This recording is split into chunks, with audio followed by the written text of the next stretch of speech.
வாழ்க வையகம், வாழ்க வையகம், வாழ்க வளமுடன். வாழ்க வையகம், வாழ்க வையகம், வாழ்க வளமுடன். குரு வாழ்க, குருவே துணை. ஆசான் அருள் தந்தை வேதாத்ரி மகிழ்ச்சி அவர்கள் நம்மோடு சுக்மமாக நிறைந்து இன்றைய சிந்தனையை சிறப்பித்து தருவாராக. இன்றைக்கு மரணம் வரைக்கும் மகத்தான தொண்டாற்றிய மனிதர்கள் என்ற தலைப்பில் சிந்திக்கின்றோம். நண்பர்களே, தனது இறுதி மூச்சு வரை மகத்தான தொண்டாற்றிய மனிதர் மகான் அருள் தந்தை வேதாத்ரி மகிழ்ச்சி அவர்கள். ஐயா அவர்கள் பருவுடல் மூலமும் தொண்டாற்றினார்கள். இன்றைக்கு சூக்குமமாக இருந்தும் தானும் தொண்டாற்றி மற்ற உலகநல தொண்டர்களையும் உருவாக்கி கொண்டிருக்கிறார்கள் சுவாமிஜி அவர்கள். நான் வான்காந்தம் முழுவதும் கலந்திருக்கிறேன். தவத்திலோ இன்னும் வேறு எதிலும் பிரச்சனைகள் ஏற்பட்டால் என் கைகளை பிடித்து கொண்டே வாருங்கள் என்று சுவாமிஜி அருள் வாக்கு கொடுத்திருக்கிறாங்க. நிறைய அன்பர்கள் அனுபவித்து கொண்டும் இருக்கிறார்கள். சரி, நான் கண்ட அந்த மகத்தான மனிதர்களை வரிசைப்படுத்துகிறேன். எங்கள் அறக்கட்டளை தலைவர் முதுநிலை பேராசிரியர் துரைராஜ் ஐயாவை பற்றி சொல்கிறேன். ஐயா அவர்கள் ரொம்ப சுறுசுறுப்பானவங்க, எங்கள் எல்லாருக்குமே முன்மாதிரியாக இருந்தாங்க. எங்கள் தவமயத்தில் கணக்குகள்லாம் நான் மாதம் ஐயாட்ட கொடுக்கும்போது நிறைய தப்பு விடுவேன் கணக்கில். ஐயா ரொம்ப சிரிச்சுட்டு அவரோட மகள் மாதிரி பாவிச்சு எங்களோட தவறுகளெல்லாம் திருத்தி கொண்டு அவர் உட்கார்ந்து வேலை செய்வார். அந்த அளவுக்கு உடலாலும் அறிவாலும் பல தொண்டுகள் ஐயா செஞ்சுட்டு வந்தாங்க. எப்பொழுதும் எல்லாருக்கும் ஆலோசனை கொடுப்பாங்க. அந்த அளவுக்கு எங்களுக்கு ஒரு ரோல் மாடலாக இருந்தாங்க. ஐயாவோட ஆற்றல் அபரிமிதமானது.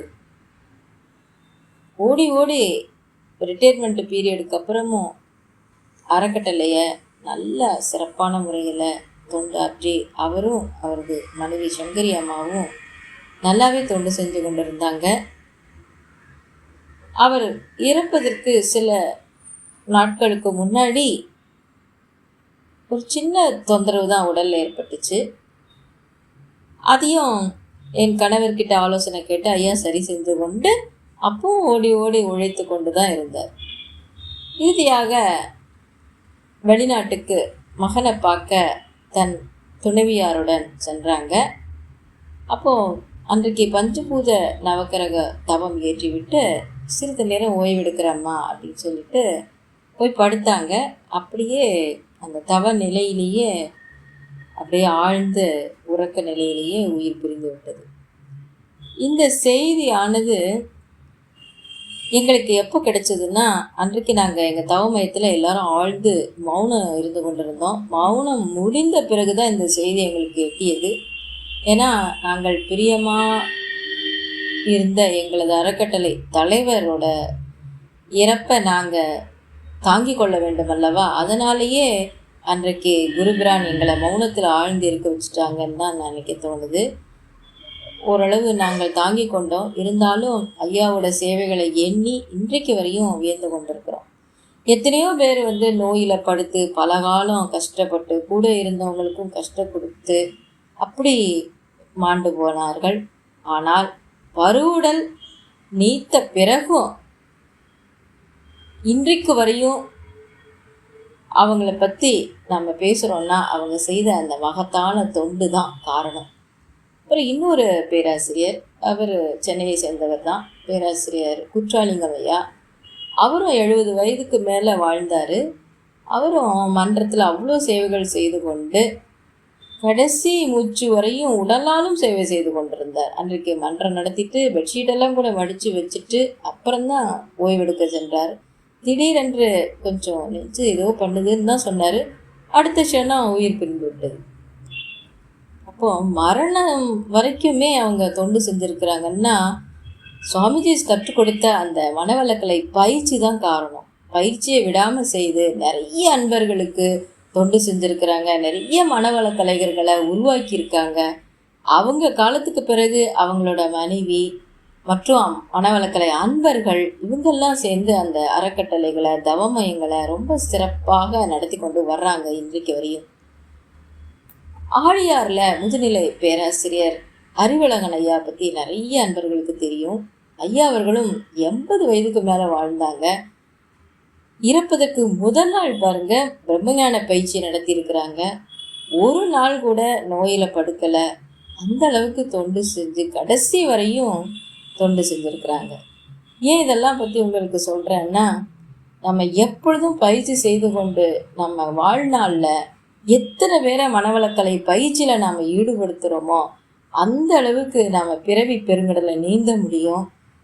உடலாலும் உள்ளத்தாலும் இறுதி வரை தொண்டாற்றி இன்பம் காண வேண்டும் என்ற ஒரு சங்கல்பத்தையே இத்துடன் நம்ம இணைத்து கொள்வோம். எனக்கு தெரிந்த ஒரு பேராசிரியை, அவங்களுக்கு 80 வயதுக்கு மேலே ஆகிவிட்டது. நான் இப்போ ரெடியாக இருக்கேன், இறைநிலையிட்ட போக எப்போ வேணாலும் ரெடியாக இருக்கேன் அப்படின்னு ஒரு 4 ஆண்டுகளுக்கு முன்னாடி என்கிட்ட சொன்னாங்க. இப்போ சொன்னேன், ஏமா அப்படி சொல்கிறீங்க? சுவாமிஜி பாருங்க, இப்போ சுக்குமமாக இருந்தும் நம்மளுக்கு உதவி செய்கிறாங்க, ஸ்தூலமாக இருக்கும்போதும் உதவி செஞ்சாங்க.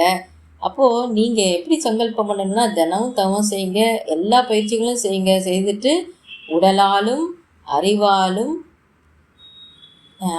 கடைசி வரை தொண்டாற்றி இன்பம் காண்பேன் அப்படின்னு ஒரு சங்கல்பத்தை போடுங்கன்னு சொன்னேன். அதே மாதிரி அம்மா இன்னைக்கு வரையும் அந்த சங்கல்பத்தை சொல்லி சிறப்பாக இருக்காங்க, எல்லாருக்கும் முன்மாதிரியாக இருக்கிறாங்க அப்படின்னு சொல்லி இந்த பதிவை இத்துடன் நிறைவு செய்கின்றேன். நன்றி. வாழ்க வளம்.